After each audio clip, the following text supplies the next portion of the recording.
तो दोस्तों पूरे देश के अंदर कोविड के केसेस कम हो रहे हैं, लेकिन दिल्ली के अंदर बढ़ रहे हैं। जैसे डीयू की कट ऑफ हर साल बढ़ती है, लेकिन क्यों, आखिर क्या कांड किया है अरविंद केजरीवाल ने या फिर किसी और ने, दिखाएंगे आपको इस वीडियो में। बने रहिए हमारे साथ, देखते रहिए आज की ताज़ा खबर।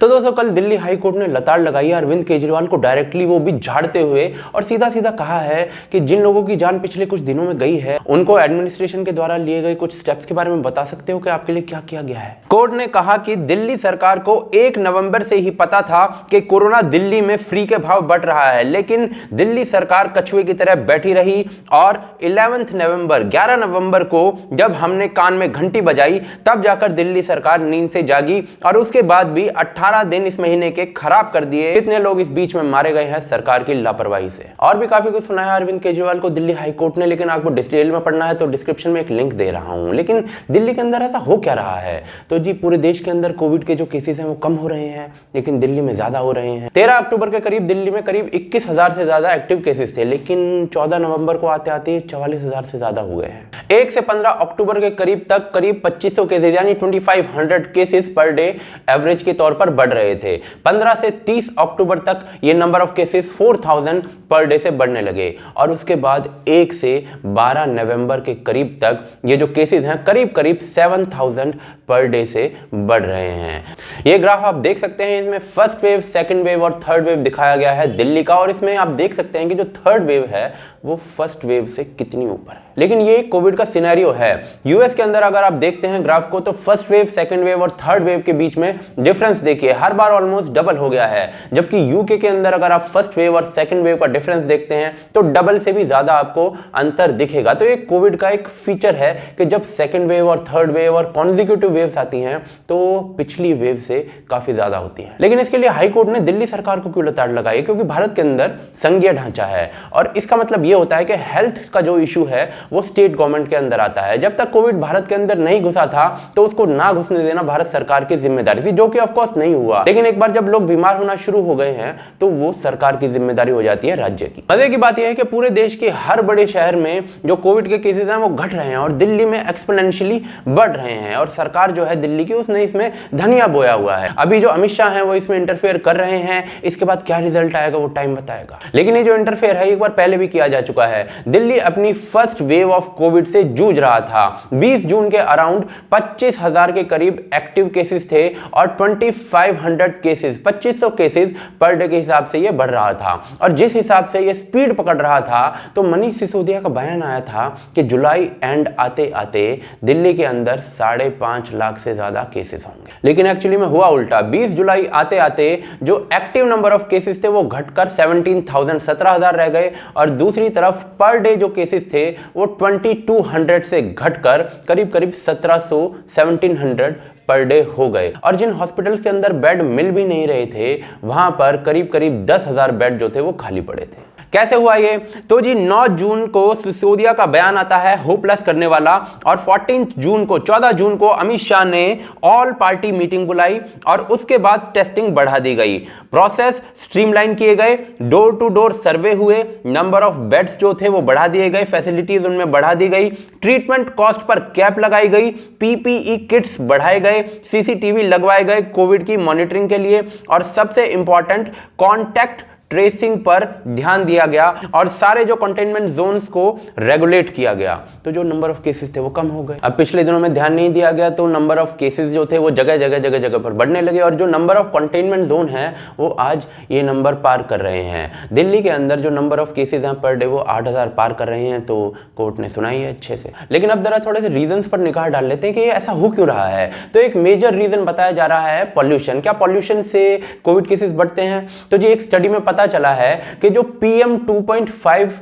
जो पार्टिकल्स होते हैं उन पार्टिकल्स के ऊपर बैठकर कोविड का जो वायरस है वो एक इंसान से दूसरे इंसान में ट्रांसमिट हो सकता है, यानी कि संक्रमित इंसान से एक नॉर्मल इंसान में ट्रांसमिट होकर उसे भी संक्रमित कर सकता है। तो कोविड के जो केसेस हैं वो पॉल्यूशन से बढ़ते तो हैं, और इन दिनों दिल्ली के अंदर जो है वो पराली का पॉल्यूशन होता भी है। लेकिन इसमें कमाल की बात एक ये देखने की है कि दिल्ली से ही सटे हुए गाजियाबाद और नोएडा, जो कि यूपी के अंडर आते हैं, वहां पर कमाल की बात यह है कि कोविड के केसेस जो हैं उनका ग्राफ नीचे जा रहा है, वो कम हो रहे हैं, जबकि पॉल्यूशन जो है वो दिल्ली जितना ही है, वही सेम पॉल्यूशन है, बल्कि एट टाइम्स वहां से ज्यादा होता है। दूसरी तरफ हरियाणा के अंदर फरीदाबाद और गुड़गांव है, वहां पर नंबर ऑफ केसेस जो हैं वो ऊपर जा रहे हैं। दिल्ली से हालत थोड़ी बेटर है, लेकिन पॉल्यूशन का अमाउंट जो है वो दिल्ली वाला ही है। तो अब यहाँ पर सवाल यह आ जाता है कि यूपी की गवर्नमेंट, योगी की गवर्नमेंट क्या ऐसा सही कर रही है? तो जी WHO ने योगी सरकार के द्वारा जो स्टेप्स लिए गए हैं कोविड के केस में, उनकी तारीफ की है। ऐसा क्या किया है योगी सरकार ने? तो जी उन्होंने किया है कॉन्टैक्ट ट्रेसिंग, जिसका मतलब ये होता है कि कोई व्यक्ति अगर संक्रमित हो गया है तो उसको ट्रेस करना, उसकी मूवमेंट को रिस्ट्रिक्ट करना, या फिर उसके कांटेक्ट में जो व्यक्ति आया है उसकी मूवमेंट को रिस्ट्रिक्ट करना। WHO के अनुसार यूपी के अंदर 93% हाई पोटेंशियल कोविड स्प्रेडर्स को रिस्ट्रिक्ट किया गया है, और उसकी वजह से ये रिजल्ट जो है वो सामने आए। 30 अक्टूबर को दिल्ली के हेल्थ मिनिस्टर का बयान आता है कि भाई दिल्ली के अंदर ना कोविड केसेस इसलिए ज्यादा बढ़ रहे हैं क्योंकि अब हम कॉन्टैक्ट ट्रेसिंग जो है वो कर रहे हैं, ज्यादा कर रहे हैं। इसका मतलब ये है कि भाई कोई व्यक्ति अगर संक्रमित है, उससे 4 लोग मिलकर गए हैं, तो उन 4 लोगों को भी हम कॉन्टैक्ट ट्रेसिंग में ला रहे हैं, उनका आंकड़ा इकट्ठा कर रहे हैं, यानी कि अभी तक आप ऐसा नहीं कर रहे थे, और उसका नतीजा भी दिख रहा है। दिल्ली के अंदर जो है वो नदी जो है वो पहाड़ चढ़ रही है, उतर नहीं रही। वहीं दिल्ली के मुख्यमंत्री जो है वो खुद सामूहिक पूजा करवा रहे हैं, और उसको दिखाने के लिए टीवी पर पैसे भी दे रहे हैं, खुद की सैलरी से थोड़ी, आप लोगों के टैक्स पेयर के पैसे से। इससे अच्छा तो टीवी पर आकर ही बोल देते कि मैं हिंदू हूं भैया। पर चलिए, अभी बिहार के चुनाव हुए हैं और मोदी जी ने और तेजस्वी यादव ने भर भर के रैलियां की हैं लोगों की, तो इन चीजों पर किस नेता को क्या ही बोला जाए। पॉल्यूशन और दिल्ली सरकार की रिलैक्स्ड अप्रोच जो है वो एक बहुत बड़ा रीजन है दिल्ली के अंदर स्पाइक आने का कोविड केसेस में। लेकिन दिल्ली के लोगों ने जो रिलैक्स्ड अप्रोच दिखाई है इस पूरे फेस्टिव सीजन में, बिना मास्क पहने और बिना सोशल डिस्टेंसिंग का पालन किए हुए, ये भी एक बहुत बड़ा रीजन है केसेस में स्पाइक आने का। देश के बाकी शहरों में जो कोविड है वो घट रहा है, लेकिन दिल्ली में तेजी से बढ़ रहा है, और पुलिस जो है वो काफी चालान भी काट रही है। 4 लाख से ज्यादा चालान काट चुकी है जून से अब तक। लेकिन कुछ कमियां ऐसी हैं शायद जो पूरी नहीं हो रही हैं। लोग सब चंगा सी देखी जाएगी और एक रिलैक्स से मूड में क्यों आ गए हैं कोविड को लेकर? क्योंकि दिल्ली सरकार जब केसेस बढ़ रहे थे तो कोविड नॉर्म्स को ढीला कर रही थी। 50 से ज्यादा लोग शादियों में अलाउ कर दिए। डीटीसी की बसेस फुल कैपेसिटी में चलने की मंजूरी दे डाली।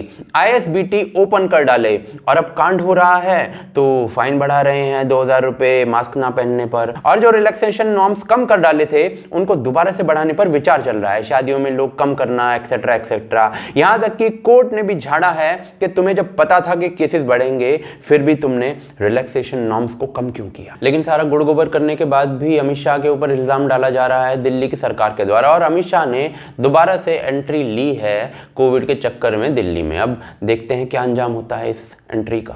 मीनवाइल भाई पॉलिटिक्स से हमें क्या करना, हमारा मतलब यह है कि नंबर ऑफ केसेस जो हैं वो कम होने चाहिए। अब अमित शाह की एंट्री के बाद ऐसा होता है तो बहुत अच्छा है, नहीं तो देखी जाएगी। आप लोग इस मुद्दे पर क्या कहना चाहते हैं, दिल्ली सरकार के निर्णयों पर क्या कहना चाहते हैं, आप हमें कमेंट करके बताइए। साथ ही साथ आप हमें सपोर्ट कर सकते हैं patreon.com पर, या फिर ज्वाइन बटन के साथ, जो लिंक है डिस्क्रिप्शन के अंदर मैं दे रहा हूं, या फिर पिन कमेंट के अंदर है। आपका सपोर्ट वांछनीय है, इस चैनल को जीवित रखता है। आप हमारे मर्चेंडाइज ले सकते हैं भोकालफैक्ट्री.com से, जो लिंक्स हैं डिस्क्रिप्शन के अंदर हैं और पिन कमेंट के अंदर हैं। आप देख रहे हैं आज की ताज़ा खबर। जय हिंद, जय भारत।